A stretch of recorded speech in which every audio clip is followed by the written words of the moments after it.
بسم اللہ الرحمن الرحیم۔ آج 2 صفر پہلا جمعے کا دن ہے، ایک ایسا بابرکت دن جو عام دنوں جیسا ہرگز نہیں۔ یہ وہ گھڑیاں ہیں جن میں آسمان کے دروازے کھل جاتے ہیں اور دعائیں زمین سے اٹھنے سے پہلے ہی قبولیت کا لباس اوڑھ لیتی ہیں۔ ایک طرف ماہ سفر جو محرم کے بعد بھی رحمتوں کا تسلسل ہے اور یہ مہینہ عبادت کو جاری رکھنے اور رب کے قریب ہونے کا سنہری موقع ہے، اور دوسری طرف جمعے کا مقدس دن ہے جسے نبی کریم صلی اللہ علیہ وسلم نے تمام دنوں کا سردار فرمایا۔ اسی دن ایک ایسی گھڑی آتی ہے جس میں مانگی گئی ہر دعا ضرور قبول ہوتی ہے۔ یہی وہ دن ہے جب حضرت آدم علیہ السلام پیدا کیے گئے، جنت میں داخل کیے گئے اور زمین پر بھیجے گئے۔ یہی وہ دن ہے جس میں ایک نماز کا اجر کئی گنا بڑھا دیا جاتا ہے۔ تو سوچے جب سفر کی برکتیں اور جمعے کی عظمت ایک ساتھ ہو جائے تو اللہ کی رحمت کس قدر جوش میں ہوتی ہے۔ آج کا دن آپ کو پکار رہا ہے کہ آپ سچے دل سے اللہ کی طرف رجوع کریں۔ آنکھوں میں آنسو ہوں اور دل میں ندامت ہو تو گناہ ایسے مٹنے لگتے ہیں جیسے کبھی تھے ہی نہیں۔ بس ایک قدم آپ کا اور بے شمار رحمتیں اللہ کی۔ آج 2 صفر پہلے جمعے کا دن، اور یہ وہ موقع ہے جو بار بار نصیب نہیں ہوتا۔ آج اللہ اپنے بندوں کو آزمانا نہیں بلکہ نوازنا چاہتا ہے۔ آج وہ دل دیکھے جاتے ہیں جو یقین سے بھرے ہوں، جو امیدوں کا دامن تھامے ہوں، جو دنیا کے سہاروں سے ٹوٹ کر صرف اللہ کے در پر آ کھڑے ہوں۔ آج کا یہ وظیفہ کسی جادو یا ٹوٹکے کا نام نہیں بلکہ قرآن مجید سے جڑا ہوا وہ نورانی راستہ ہے جو بندے کو اس کے رب سے جوڑ دیتا ہے۔ اور یاد رکھیے، قرآن کوئی عام کتاب نہیں، یہ وہ کلام ہے جس کی حفاظت کا وعدہ خود رب کائنات نے کیا۔ رسول اللہ صلی اللہ علیہ وسلم نے فرمایا، قرآن پڑھو کیونکہ قیامت کے دن یہی قرآن اپنے پڑھنے والوں کے لیے سفارش کرے گا۔ اور فرمایا، تم میں سب سے بہتر وہ ہے جو قرآن سیکھے اور سکھائے۔ جو لوگ قرآن سے جڑ جاتے ہیں اللہ انہیں دنیا میں بھی عزت دیتا ہے اور آخرت میں بھی سرخرو کرتا ہے، اور جو اس سے دور ہو جاتے ہیں وہ خود کو رحمت سے دور کر لیتے ہیں، اور اس سے بڑی محرومی کوئی نہیں۔ ناظرین، آج 2 صفر پہلا جمعہ ہمیں یہ پیغام دے رہا ہے کہ ابھی وقت ہے، ابھی رحمت کے دروازے کھلے ہیں، ابھی جمعے کی بابرکت گھڑیاں جاری ہیں، ابھی ہاتھ اٹھ سکتے ہیں، ابھی آنسو بہہ سکتے ہیں، ابھی تقدیر بدلی جا سکتی ہے۔ اگر آج آپ سچے دل سے اللہ کے سامنے جھک گئے تو یقین جانیے آپ خالی ہاتھ نہیں اٹھیں گے۔ یہ وظیفہ صرف زبان کا نہیں بلکہ دل کا عمل ہے۔ اسے صرف سن کر آگے نہ بڑھ جائیے بلکہ مکمل یقین، امید اور اللہ کی ذات پر مکمل بھروسہ رکھتے ہوئے پڑھے، کیونکہ جب بندہ یقین سے پڑھتا ہے تو اللہ اپنی شان دکھاتا ہے۔ آج کا یہ دن اور یہ لمحے گواہ ہیں۔ اب فیصلہ آپ کے ہاتھ میں ہے کہ آپ اسے عام دن سمجھ کر گزار دیتے ہیں یا اپنی زندگی کا ٹرننگ پوائنٹ بنا لیتے ہیں۔ یاد رکھیے، آج 2 صفر پہلا جمعہ اور سفر کا یہ بابرکت مہینہ ہے، اور جمعے کا دن جس میں ایک ایسی گھڑی ہے جس میں دعا رد نہیں ہوتی، تو یہ موقع اور بھی قیمتی ہو جاتا ہے۔ یہ چند منٹ کا وظیفہ آج آپ نے لازمی پڑھنا ہے۔ یہ آج کے دن کا مجرب، مستند اور نایاب عمل ہے، ایسا راز جو ہر کسی کو نصیب نہیں ہوتا۔ آج میں وہی وظیفہ لے کر آئی ہوں جس سے لاکھوں لوگوں کی حاجتیں پوری ہوئی، پریشانیاں دور ہوئی اور ٹوٹے ہوئے دلوں کو سہارا ملا۔ آج نصیب بدلنے کا وقت ہے۔ اگر یہ قبولیت کی گھڑیاں ہاتھ سے نکل گئی تو شاید پورا سال انتظار کرنا پڑے۔ اس لیے جہاں کہیں بھی آپ ہوں، یہ وظیفہ ضرور پڑھ لیں۔ اس وظیفے کو ہرگز مت چھوڑیے۔ وقت کی نزاکت کو سمجھتے ہوئے آئیے وظیفہ شروع کرتے ہیں۔ فجر کے بعد، ظہر کے بعد، عصر، مغرب، عشاء کے بعد، دکان پر ہو، دفتر میں ہو، سفر میں ہو، آج یہ وظیفہ ضرور پڑھیں، کیونکہ یہ دن اس قدر قبولیت والا ہے کہ آج یہ وظیفہ پڑھنے والا پورے سال کی خوشیاں سمیٹ لیتا ہے۔ اگر آپ بھی مصیبت، ڈپریشن اور مایوسی سے نجات چاہتے ہیں تو آج کا یہ وظیفہ ہرگز مت چھوڑیے گا، کیونکہ یہ وہ موقع ہے جو شاید سال میں ایک بار ہی نصیب ہوتا ہے۔ آئیے ناظرین، اب جان لیتے ہیں کہ یہ وظیفہ کیسے پڑھنا ہے۔ اب عمل سن لیں۔ آج 2 صفر پہلے جمعے کا پورا دن اور پوری رات آپ کے پاس موجود ہے۔ جب بھی وقت ملے باوضو مصلے پر بیٹھ کر یا چلتے پھرتے سب سے پہلے نبی کریم صلی اللہ علیہ وسلم کی ذات پر 3 بار درود پاک پڑھنا ہے۔ درود پاک آپ کوئی سا بھی پڑھ سکتے ہیں، یا مختصر اور آسان سا درود صلی اللہ علی محمد پڑھ لیں، یا صلی اللہ علیہ وآلہ وسلم پڑھ لیں، یا پھر آپ نماز والا درود ابراہیمی پڑھ لیں تو بہتر ہے، کیونکہ درود ابراہیم کی فضیلت اور برکت سب سے زیادہ ہے۔ درود اور توجہ اور ادب کے ساتھ پڑھیں۔ نبی کریم صلی اللہ علیہ وسلم کا مفہوم ہے، جو مجھ پر ایک مرتبہ درود بھیجتا ہے اللہ پاک اس پر 10 رحمتیں نازل فرماتا ہے، اس کے 10 گناہ مٹا دیتا ہے اور 10 درجے بلند کر دیتا ہے۔ کثرت درود سے پریشانیاں دور ہوتی ہیں آئیے برکت اور ثواب کی نیت کے ساتھ میرے ساتھ ایک بار درود پاک پڑھ لیں۔ بسم اللہ الرحمن الرحیم۔ اللہم صلی علی محمد و علی آل محمد کما صلیت علی ابراہیم و علی آل ابراہیم انک حمید مجید۔ اللہم بارک علی محمد و علی آل محمد کما بارکت علی ابراہیم و علی آل ابراہیم انک حمید مجید۔ 3 بار درود پاک پڑھنے کے بعد اب آپ نے اپنے خاص مقصد کی نیت کرنی ہے۔ ہر انسان کی حاجت، پریشانی اور آزمائش الگ ہوتی ہے، اس لیے اپنی نیت اپنے الفاظ میں کریں اور دل کھول کر اللہ کے سامنے رکھ دیں۔ اور اگر آپ یہ وظیفہ بہترین رشتے کے لیے پڑھ رہے ہیں تو نیت کر لیں، یا اللہ میں یہ عمل بہترین رشتے کے لیے پڑھ رہا ہوں، اس کی برکت سے مجھے صالحہ اور موضوع رشتہ عطا فرما۔ اگر اولاد کے لیے پڑھ رہے ہیں تو نیت کریں، یا اللہ اس وظیفے کی برکت سے مجھے نیک اور صالحہ اولاد عطا فرما۔ اگر کاروبار کے لیے پڑھ رہے ہیں تو کہیں، یا اللہ اس عمل کی برکت سے میرے کاروبار میں وسعت، برکت اور ترقی عطا فرما۔ اگر آپ کرائے کے مکان میں رہتے ہیں اور اپنا ذاتی گھر خریدنا چاہتے ہیں، یا من پسند نوکری، من پسند شادی کرنا چاہتے ہیں، آپ جس مقصد کے لیے بھی پڑھ رہے ہیں آج نیت کر لیں۔ یقین رکھیے آج اگر آپ نے لمبی لسٹ بھی بنا لی تو اللہ پاک خالی ہاتھ نہیں لوٹاتا۔ بس یاد رکھیں جس مقصد کے لیے وظیفہ پڑھ رہے ہیں اس کی نیت لازمی کریں۔ نیت کرتے ہی فوراً ایک بار پڑھیں اعوذ باللہ من الشیطان الرجیم بسم اللہ الرحمن الرحیم پڑھ کر وظیفے کا باقاعدہ آغاز کریں۔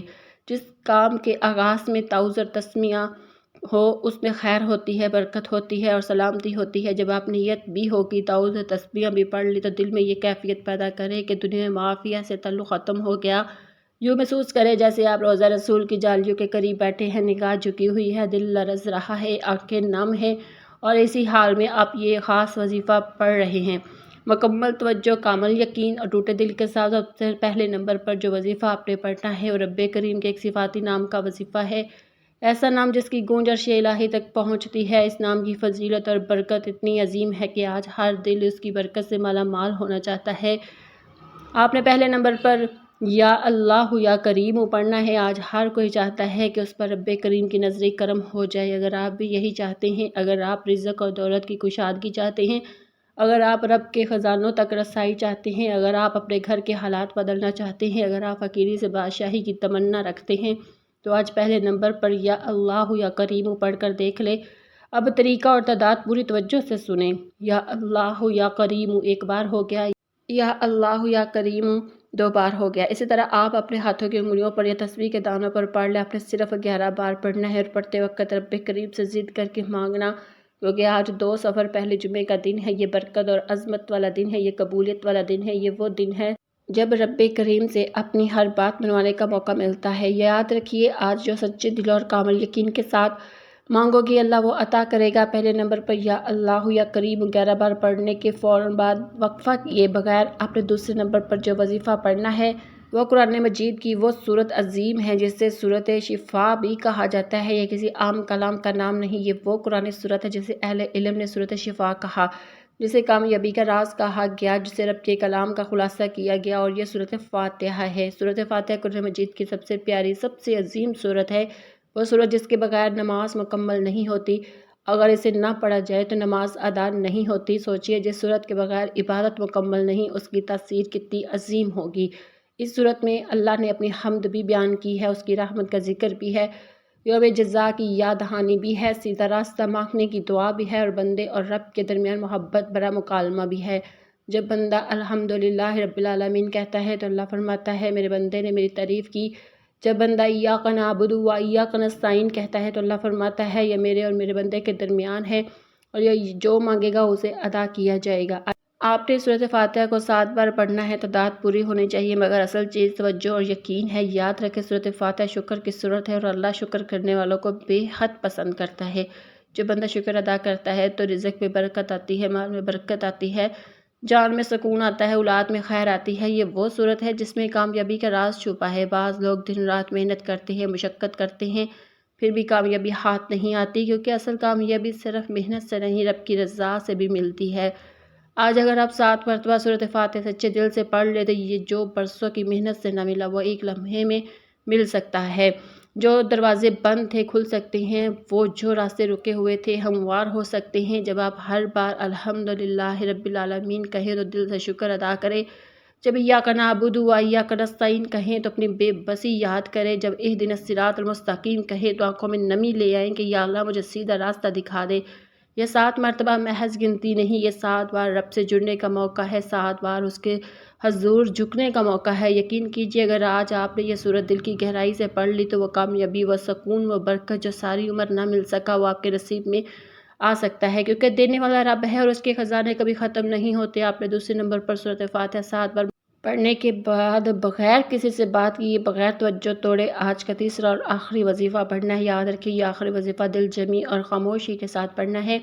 اب آخری نمبر پر جو وظیفہ آپ نے پڑھنا ہے اللہ تعالیٰ کے صفاتی ناموں کا عظیم وظیفہ ہے، وہ نام جن کے بارے میں صحابہ کرام نے نبی کریم صلی اللہ علیہ وسلم کی بارگاہ میں عرض کیا کہ یا رسول اللہ، اللہ کے 99 نام ہیں لیکن ان میں سب سے افضل نام کون سا ہے، سب سے طاقتور نام کون سا ہے، وہ کون سا اسم ہے جس کے وسیلے سے مانگے گئی دعا رد نہیں ہوتی۔ روایت میں آتا ہے کہ حضور اکرم صلی اللہ علیہ وسلم نے اس سوال پر سکوت فرمایا اور صحابہ کرام نے غور و فکر کیا، تحقیق کی، مختلف اسماء مبارک کا ذکر کیا، جہاں تک کہ انہوں نے پایا کہ یا حی یا قیوم ایسا بابرکت اور عظیم ذکر ہے جسے پڑھتے ہوئے دل زندہ ہو جاتا ہے، تقدیر بدلنے لگتی ہے اور حاجتیں پوری ہونے کا راستہ کھل جاتا ہے۔ یعنی کہ یا حی یا قیوم، اے ہمیشہ زندہ رہنے والے، یا قیوم اے سب کو تھامنے والے، سب کو قائم رکھنے والے۔ یہ دو ایسے صفاتی نام ہیں جو اللہ تعالیٰ کی کامل قدرت، کامل حیات اور کامل اختیار کی گواہی دیتے ہیں۔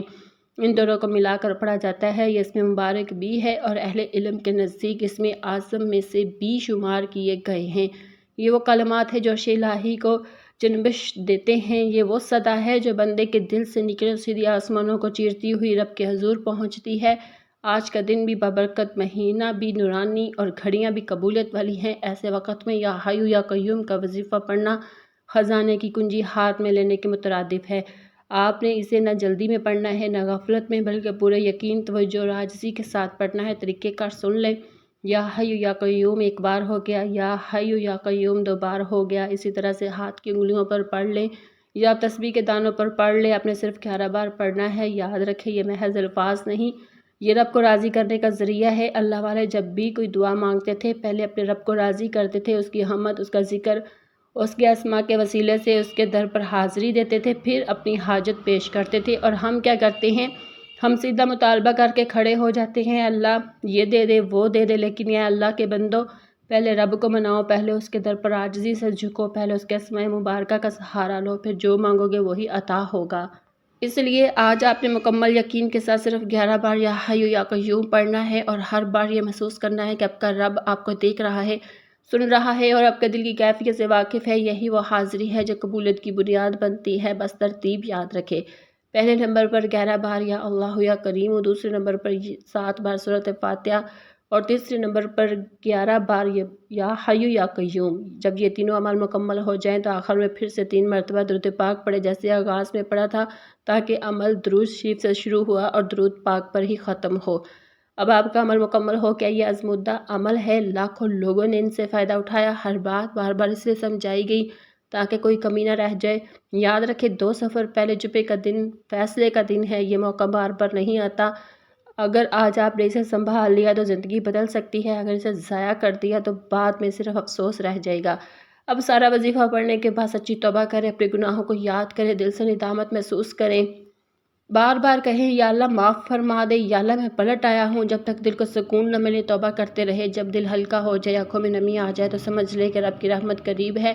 پھر ضد کر کے مانگے، آنسوؤں کے ساتھ مانگے، ہو سکے تو سجدے میں چلے جائیں، کیونکہ سجدہ وہ مقام ہے جہاں بندہ اپنے رب کے سب سے زیادہ قریب ہوتا ہے۔ دل ہی دل میں حضور صلی اللہ علیہ وسلم کا وسیلہ پیش کرے، عرض کرے یا اللہ اپنے محبوب کے صدقے میری دعا قبول فرما لے۔ پھر جو مانگنا ہے مانگتے چلے جائے، گھر کی بھلائی، رزق، وسعت، قرض سے نجات، اولاد کی بھلائی، آخرت کی کامیابی، اللہ کریم ہر جائز حاجت پوری فرمائے گا انشاءاللہ۔ دعا ہے کہ اللہ پاک میرا سنانا اور آپ کا سننا اپنی بارگاہ الہی میں قبول منظور فرمائے، آمین۔ ہم سب کے رزق میں برکت دے، گھروں میں سکون دے، دلوں میں ایمان کی روشنی دے، آمین یا رب العالمین۔